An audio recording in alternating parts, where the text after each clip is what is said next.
Cooper, when he did like something for Father's Day, he was like, he told like on his sheet that like my dad's hair color is, and then he wrote brown, and you were like furious. I wasn't furious. I'm blonde.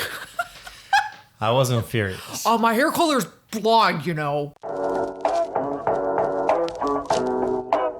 You're listening to the Laughing Couple podcast with your hosts, Brittany and Ryan Ostafy.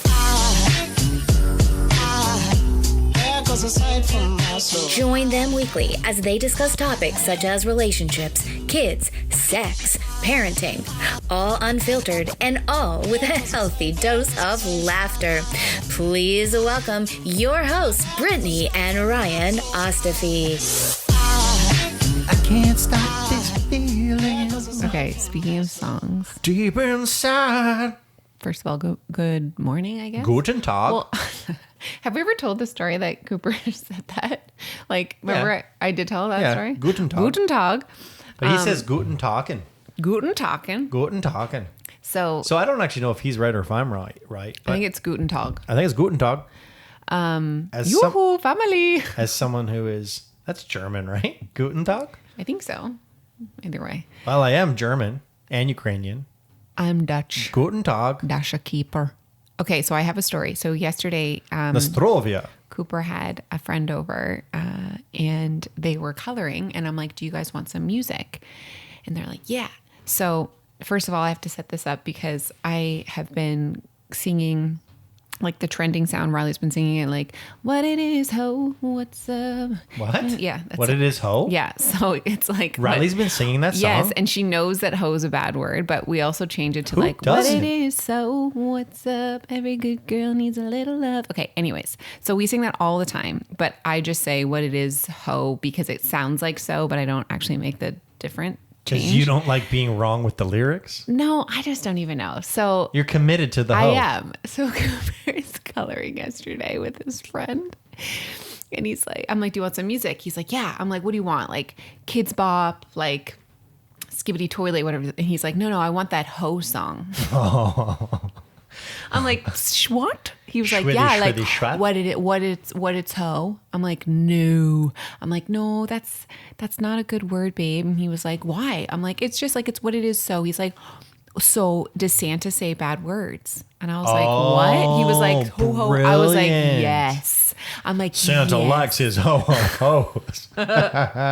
Anyway, That's brilliant. I know. He's like, what Santa. a quick rebuttal. Yeah. So Maybe he's smarter than I give him credit for.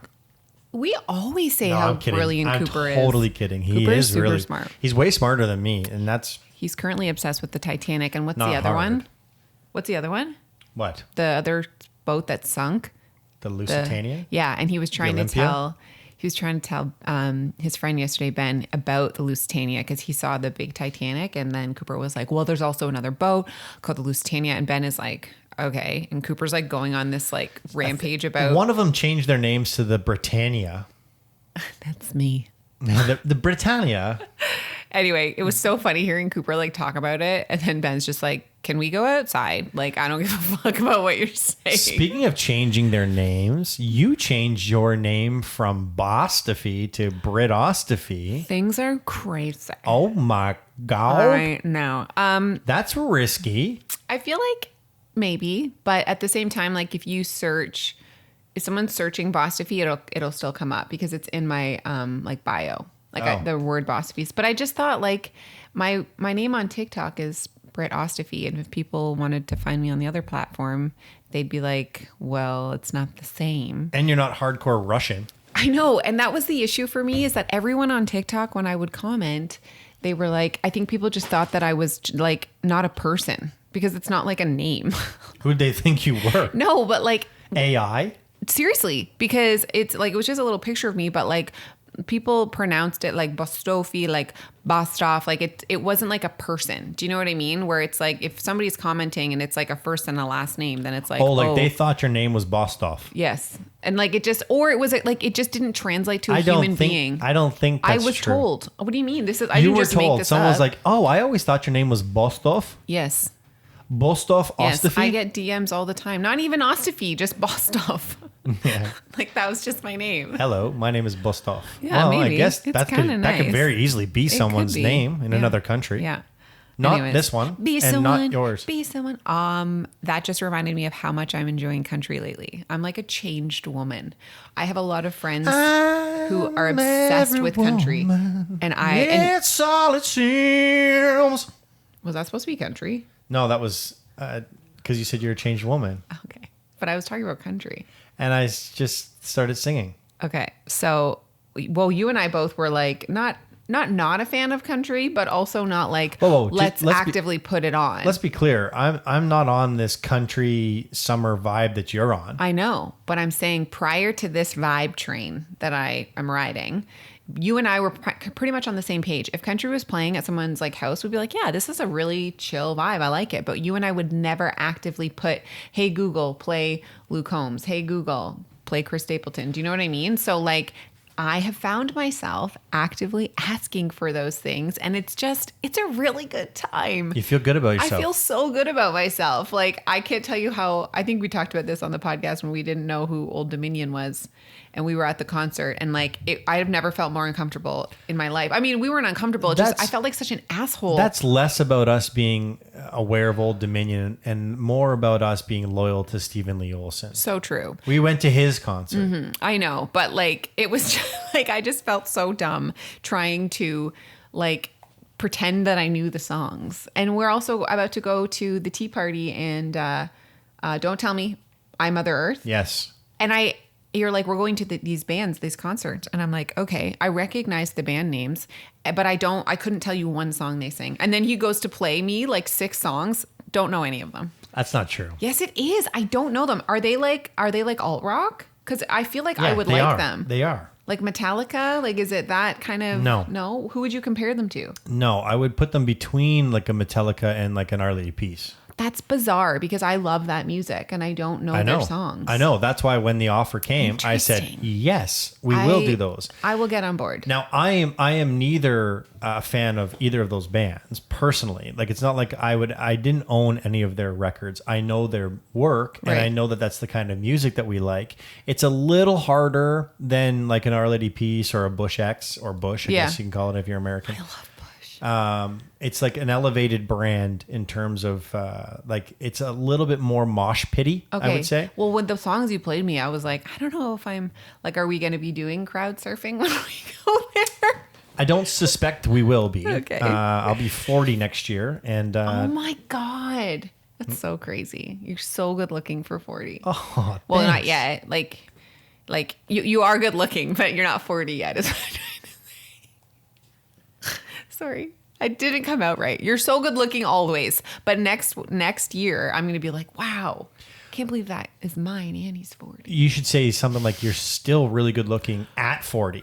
Right. Well, this is the problem with men is that they age like fine wine and your grays and your beard, your silver fox is distinguished. I don't have right? either Like of those society, you have gray in your beard. I have. You think it's blonde, gray, but it's gray. It's blonde. It's gray. It's not gray. It's gray. And if it is gray, you're stressing me out. Also, Cooper, when he did like something for Father's Day, he was like, he told like on his sheet that like my dad's hair color is, and then he wrote brown, and you were like furious. I wasn't furious. I'm blonde. I wasn't furious. Oh, my hair color's blonde, you know. He was like, Dad, it's brown. The kids always make fun of me It's because they say blonde. that my hair is brown. And the reality of it is like, as they keep making fun of me, by the way, there's nothing wrong with brown hair. No, but I know. I identify as someone who has blonde hair. I identify as a blonde. And I have been my entire life. Right. And so when they're chucking shit at me because they don't think I'm blonde, I just keep looking at their heads thinking, I was way fucking blonder than you were Yeah, you when really I was were. your age. Your hair was that white blonde. It was white. I know. White. So I'm sitting here thinking, laugh it up, fuckers. Laugh it up. Because you know what you're going to be? No, you're going to go upstairs, show them all your baby pictures. Look at this shit. Eat a girl. This is me at 5. This is me at 9. Look at where you're heading, buddy. Anyways. Welcome to Brown. So this episode is going to be, I don't want to say deep, but we are going to have some interesting conversations. We actually stayed up last night till like 11:30, just like accidentally talking about like some really good shit. And we were going to podcast, but we were like, we're too tired because we made the fatal mistake of falling asleep in the kids' rooms when we put them to bed. And there's no coming back from that for me. Anyways, we had these really good conversations, so we're kind of just going to extend those. Coming back to me now. You are like the king of just taking that, and actually, that's not true. I do that a lot too. It's all coming back. It's all coming back to me now. Yeah, well, I'm not Celine. I'm a man. You were. It was like kind of country. It's all coming back. It's all. Okay. Anyways, so you yesterday wait, what's today? Friday? Wednesday. You were golfing. I was. With my dad and his two buddies. What an enjoyable round of golf I had with your father and his friends. Well, father, his brother, and his friend. But it triggered maybe internal dialogue. Well, we had the conversation last week, which has been well received, is the idea of this midlife crisis kind of conversation. And I'm not suggesting that I was suggesting that I was having a midlife crisis, and I may, in fact, be going through happening. A midlife crisis. But I think I'm in a very introspective space in my life. I'm noticing things. Introspective. Like I'm thinking inwards. I've never heard that word. Introspective? I thought you were going to say Interstellar. Top favorite movie. Top favorite. Top two. Top two for sure. Number 1 and 2. And I went, by the way, I screwed up. I actually meant Inception. I know you did. Okay. Hold on, sidebar. We were really drunk one night. We were talking about our top 5 favorite movies, and Ryan was like, with such conviction, number 1, Interstellar. Like hardcore. Number 2, Interstellar.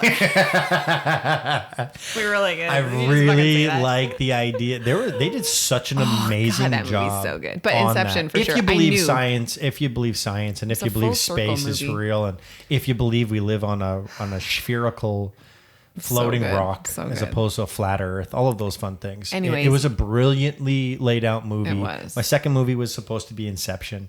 I almost said Interstellar again. Anyways, so you're having this internal dialogue. I'm having this. I've been noticing this a lot lately, and because we have taken on so much in such a short period of time, these things are starting to like compound on top of each other. And it's not the work that the work stresses it. Work is stressful. Mm-hmm. The amount of work is stressful. The timelines are stressful.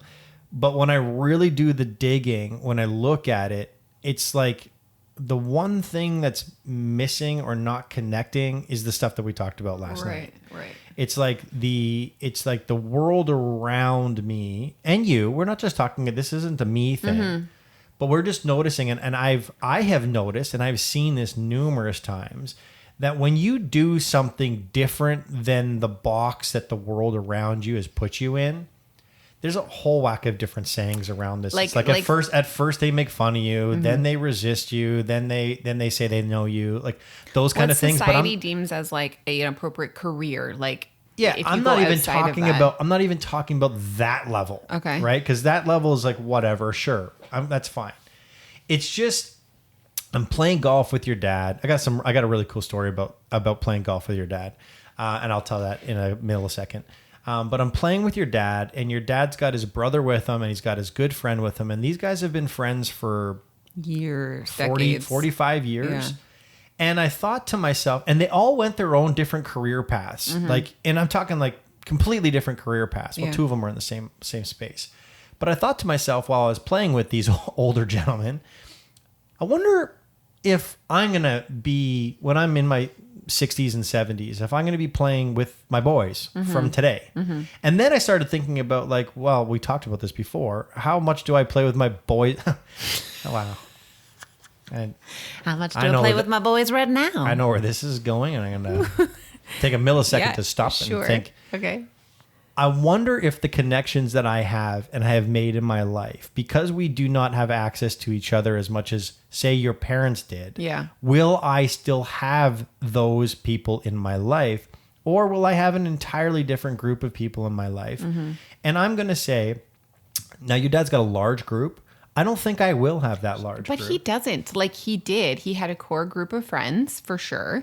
And then like everybody kind of goes their own way and they like make time to see each other, just not as much as they did. Yeah. Right. So like they're still in his life, but everybody has kind of gone their own ways in retirement or travel or kids, whatever, but they still make time to see each other. Yeah. And I think for you, like we were talking about yesterday, your group of friends, you definitely have a core, I would say, handful of people that will be in your life forever. It might not just be like you see them constantly, but they're the type of people that say you even get together once a year. It's like nothing has changed. Nothing. Right? Nothing. You could literally pick up the joke from the last time you saw each other. Right. I love those friendships. Those friendships mean the most to me. Mm-hmm. But I was having a conversation yesterday with Tara Lori, and we were discussing this into a certain degree. And we were talking about when you take on a new project or you do something entirely different than what you've normally done. And a lot of people, especially with the economy being the way that it is, they're going to get into things like network marketing, and they're going to do these things that are like outside of the realm of what everyone knows them to be. When you enter into something for the first time, you bring with you everything that you have up to that date. Right. Your knowledge, your wisdom, all of that stuff, like your background, all of that.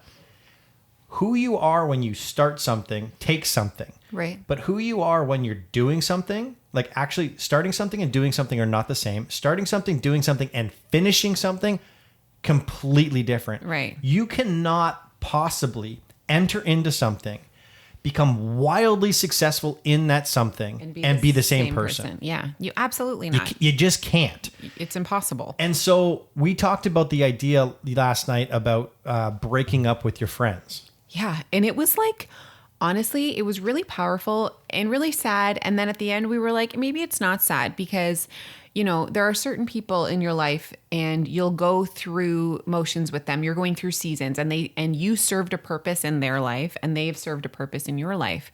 But maybe the person that you are, or maybe the person that they are not the same as you were, like you just said, like 6 years ago, 4 years, whatever. And so you find yourself kind of like finding it hard to relate to them anymore, or maybe they're finding it hard to relate to you, whatever it is. But you no longer have that same like friendship. And I think for us, like when we were discussing it, part of it was like it's a breakup. Like you're kind of sad about it because you missed that version of them, or maybe they missed that version of you. And it's just, you're never going to get that back.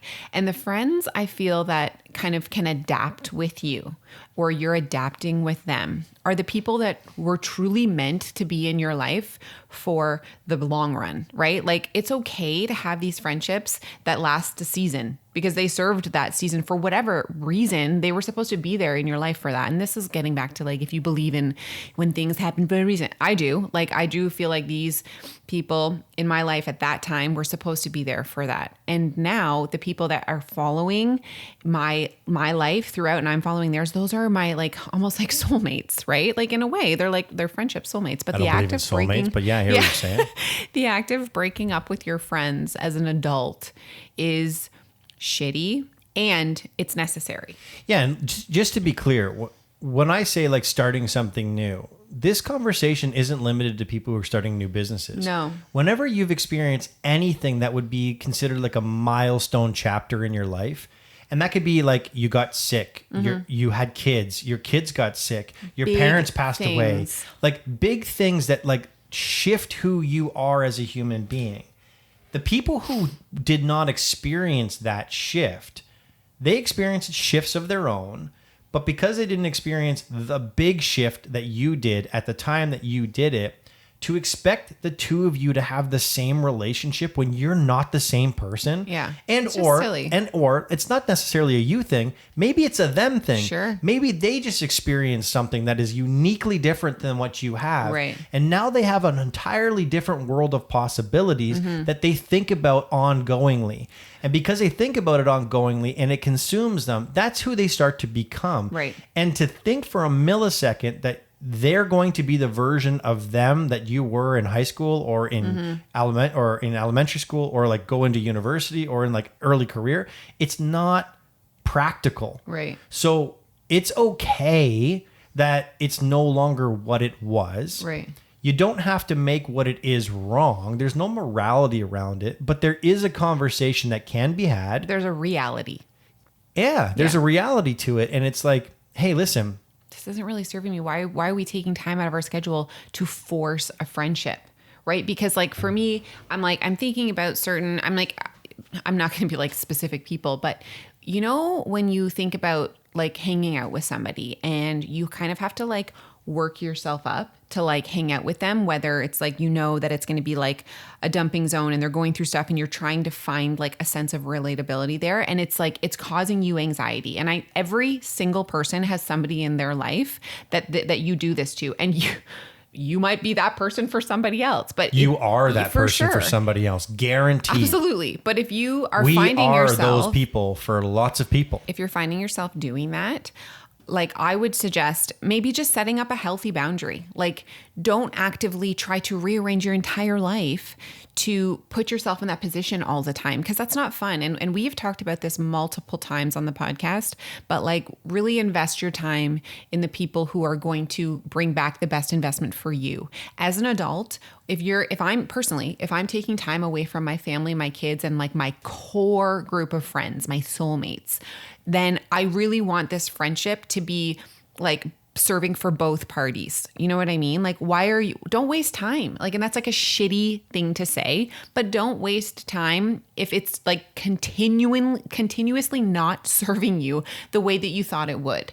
And it's a shitty reality, but it's just the truth. Like everybody has those people in your life that you've tried and it's just not what it was. And you just got to let it be. Like, just let it be. That doesn't mean you have to break up with them and never talk to them again. It just means set up some boundaries. Yeah. I took a communication course. It was a weekend course times 2 weekends. So 6 days.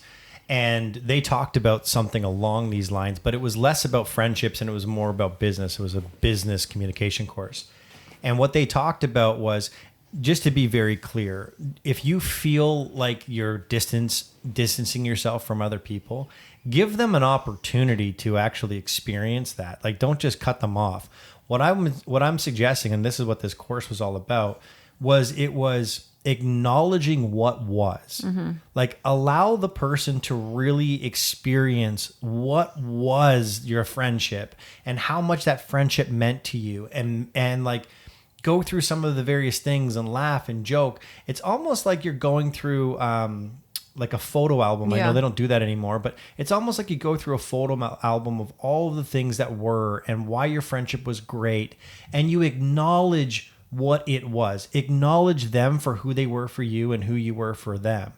And then once that acknowledgement is done and the recap, this is the exact same thing as our quarterly check-ins. Yeah. Go through the quarter is in our situation, but go through your friendship, acknowledge it for what it was, and then create new structures for fulfillment and fulfillment,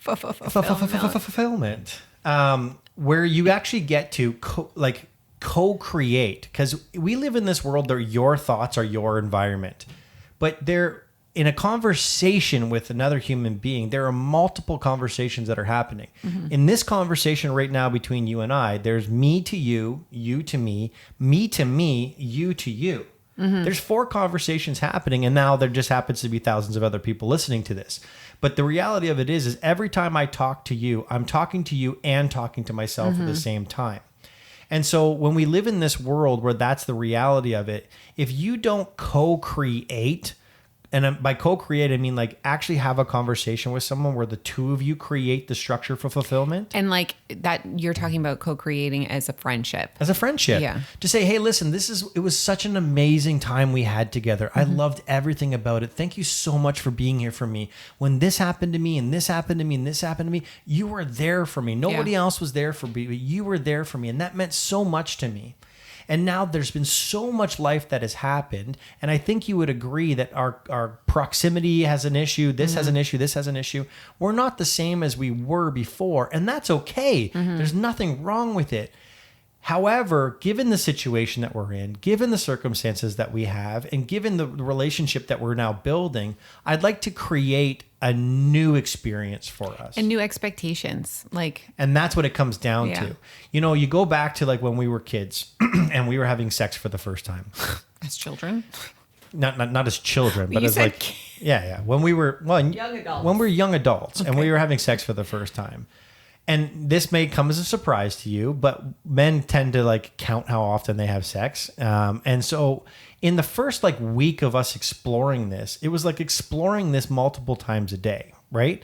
Well, if I have that first 3 months of our lives together sexually as the baseline from how our relationship would work, we are a abysmal failure now. Mm-hmm. We are a failure in a relationship if that's abysmal. Wow.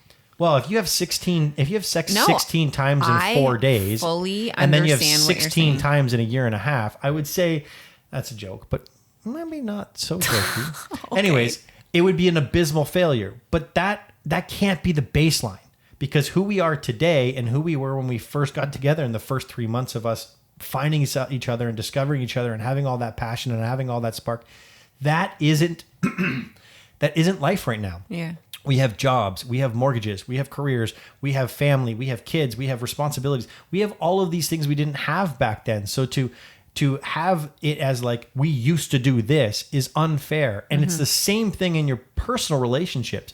To be able to say, oh, we used to go out on Tuesdays and we used to go out on Thursdays and we used to go out on Saturdays and we drink our faces off and we party and we puke and we do all these things, puke and rally. And we used to go to pools all the time. Why don't we do that anymore? I don't know, because I have 2 children. It's just like the movie clip that we just watched, Platonic, with Joe Rogan, whatever, where they like their friendship served them when they were friends, but now she's married with a family and he is not. Anyways, we're just saying it was a heavy conversation, but it was really necessary. It kind of just allowed us to experience the emotions through the friendships and the breakups. And it's okay to break up. Yeah. Okay, so I want to tell you about this TikTok that I saw. Tell me about it. Stud. It's called 5 Steps to the $1 Million Morning Routine.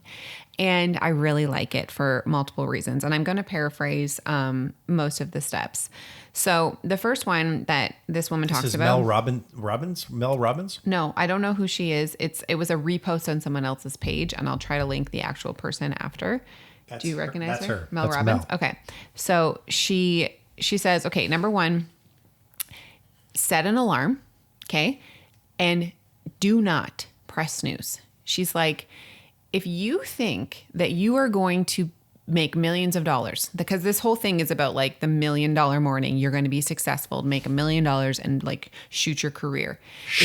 If you cannot rely on yourself to get your ass out of bed at the time that you set, how do you think that you're going to rely on yourself when shit actually gets rough through your progression of your career or whatever you're trying to launch? If you simply cannot get your ass out of bed during your alarm and you press snooze, that action you're going to see in your work ethic. So this project's due, meh, I'll push it off. You know what I mean? I'm like, I love that. That's true.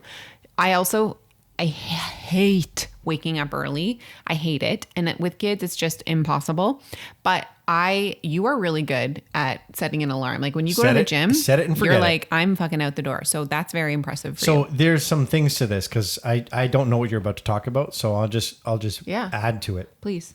There's 2 things. Number 1, you have to know yourself as someone who's committed. Yeah. If you don't know yourself as someone who's committed, you don't trust yourself as someone who's committed. Correct. And you will do exactly what you just talked about. You have to know yourself as someone who is capable of saying X and then X happens. Mm-hmm. And then 2, there's a study that I saw that said when you hit the snooze button, it actually fucks you up. Because you are in, and I don't know the patterns of sleep, so please, I'm not a sleep doctor.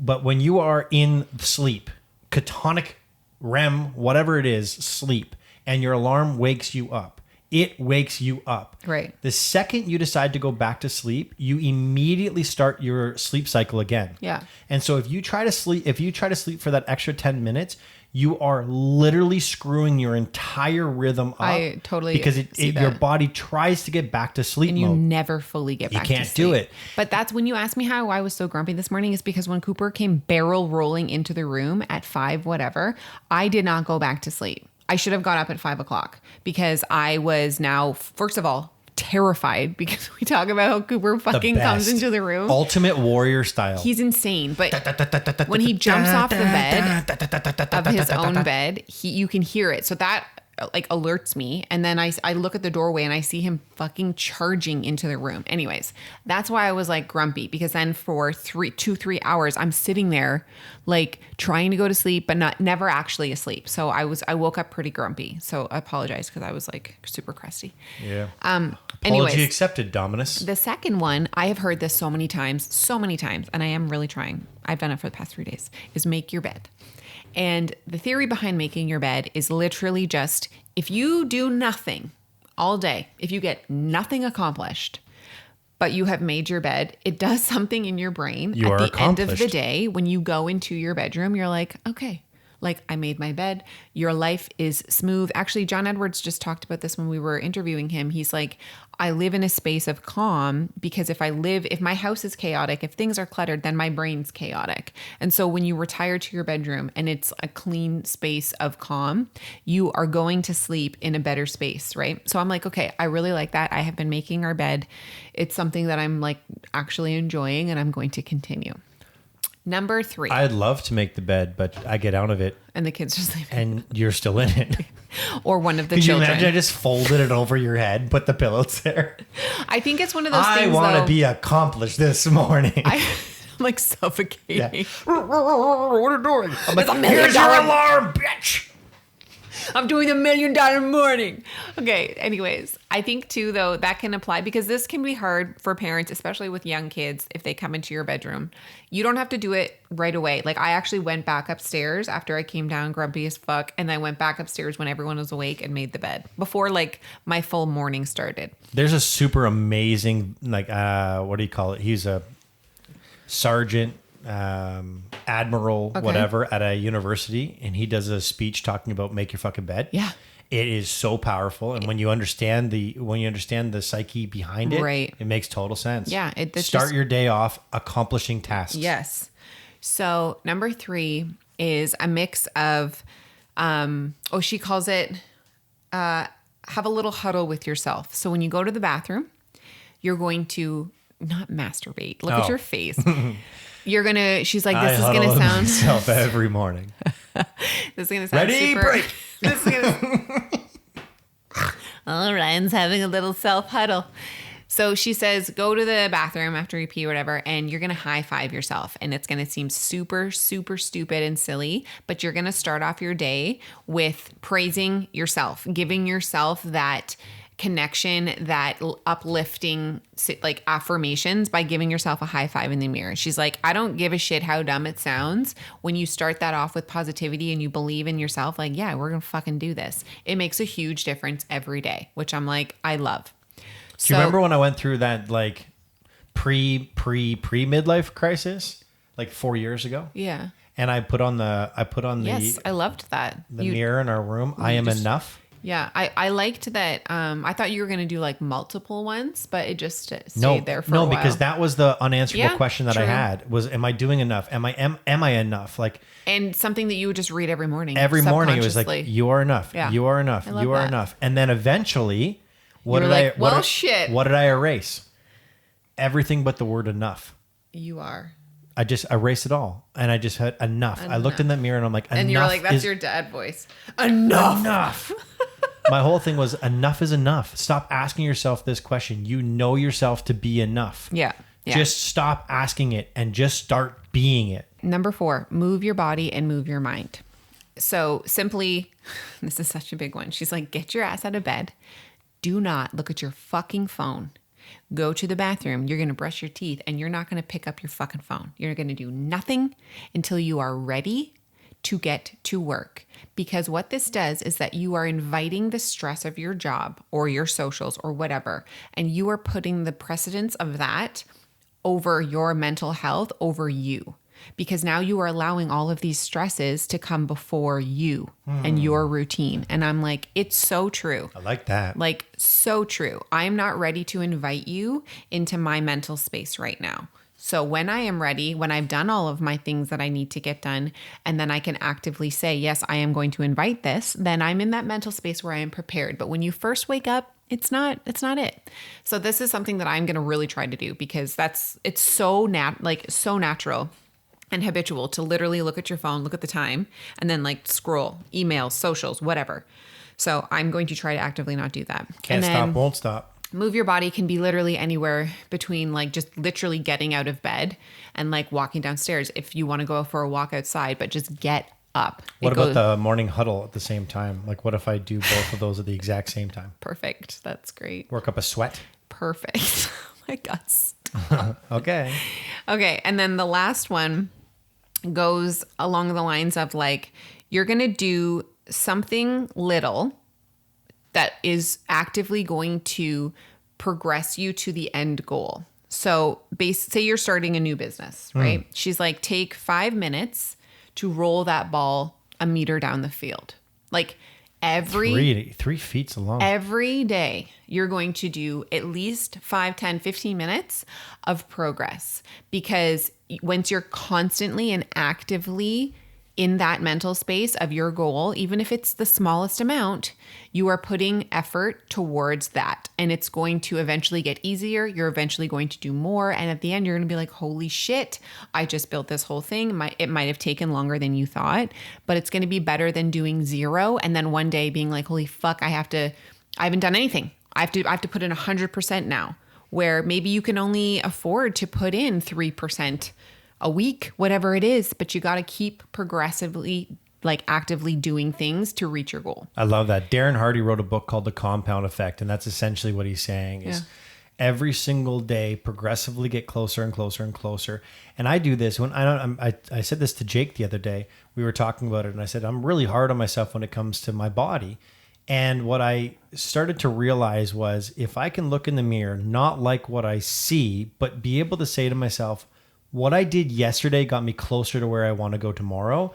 As long as I can say that, I know eventually I'll get there. Right. And then I think it was Bill Gates, whom I'm not a huge fan of, but like I believe it was Bill Gates that said something like, people grossly overestimate what they can do in 1 year period of time, and they grossly underestimate what they can do in 5 years. It's true. It's like there are so many things that can happen if you give it a little bit of time, but consistent effort. I love those. Yeah, super good, right? I love those. I'm going to start the $1 million morning routine. Well, good luck out there, millionaires. God, have a good one. No, wait, don't you want to do this movie thing? No, it's going to be way too much. We'll save that for a full next podcast. Oh, you gonna do it later? So you gonna do it later? All right. Okay, bye. Chacaron. Aside from my soul.